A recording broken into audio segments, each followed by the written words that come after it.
Holoball unboxing tutorial. After receiving the package, first check if it's damaged.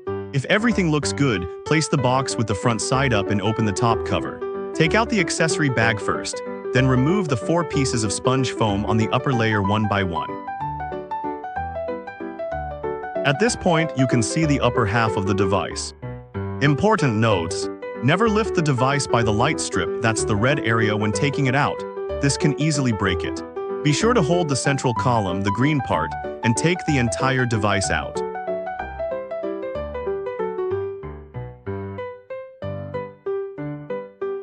Once taken out, find a flat and level table or countertop.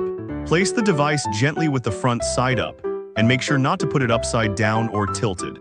Next, first plug the matching power plug into the power interface on the base, then plug the power adapter into a socket. After powering on, the device will start automatically, and that's the installation done. Final reminder: the product operates at high-speed rotation. Be sure to install it in a place out of reach of hands or attach a protective cover. Safety first. Wish you a pleasant use.